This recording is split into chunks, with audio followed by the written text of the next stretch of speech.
Hey, this is Genein, and I'm here with your Diamond Mentor moment. I'll be changing these to Wednesdays, so keep a lookout for that in May. But I have a quick question. What do avocados have to do with your creativity? Here's a quick story. I did not have my first avocado till about the age of 25. I know, right? Avocados are amazing. They're squishy, they're nature's butter, they're healthy for you. I didn't have my first one till 25. You might be asking why. I asked my mother, why? And she very plainly said, you didn't have avocados in the home because I don't like avocados. And so I was like, Mom, but they're amazing and you can put them on anything and they just spice it up. You can even make, guacamole out of them. You can be really creative with them. She was like, yeah, I don't like avocados, so I never bought avocados. So my 4 children never had avocados. And I just saw the amount of time that I did not live without avocados. Now, what is the intercultural creative point I'm trying to make here? My mother is the authority figure of the home. She was the leader of the home. That means she controlled the culture of the home. And she did a great job giving us a creative, intercultural creative, and artistic and academic background. Great job, except the avocados. And what that meant was her preferences, right? Her preferences controlled what was entering the home. And that controlled our exposure to something like avocados. And so what I'm trying to have leaders understand is your preferences control what comes into your culture that you're creating and what ideas that your people have to experiment with, to connect, and to use for their ideation processes. That's why we have people really do a self-audit. Self-awareness is key. We have trainings on self-awareness because it's a big part of your leadership tool belt. Self-awareness is key of your preferences, of your biases, and even your discriminations. Knowing that you are a big gate of information is a cool thing, or an important thing when you are looking at the creative health and the inclusive health of your team.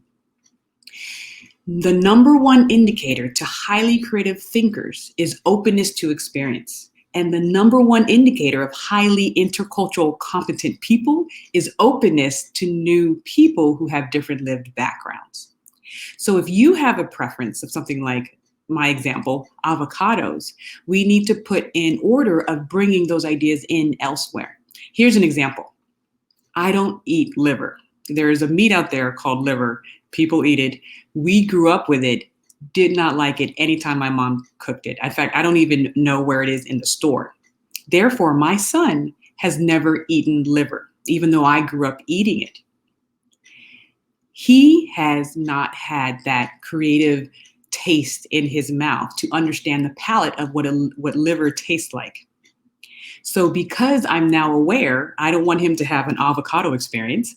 I'm now aware I'm going to put up things or put up just processes in place where he can have this experience, even though I'm not going to give it to him. So I take him over his grandmother's house to eat liver, or he might have it at a restaurant. I want to expose him to as many different tastes to really waken up his palate. In the same way as leaders, we want to expose our team members and our students to as many different experiences to open up their creative palette. Because once again, the number one indicator of highly creative people is openness to experiences. And so I'm going to challenge you to do an audit. Where are your avocados? Where is your liver, right? Where's the thing that you don't have a preference for, but you're keeping out of your environment, but you're also keeping it out of the environment of the people who are under your charge? You can look at diversified leadership, having people on your team or peers who have that cognitive diversity that you may not be excellent in.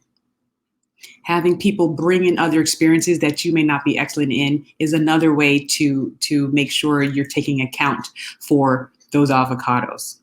And so I'm going to challenge you to look at your avocado in your life, right? It's a metaphor, a symbolism for the blind spots or the preferences that you're not letting into your life and into your area.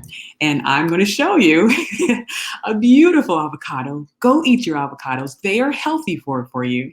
And try to bring them into your home, bring them into your culture.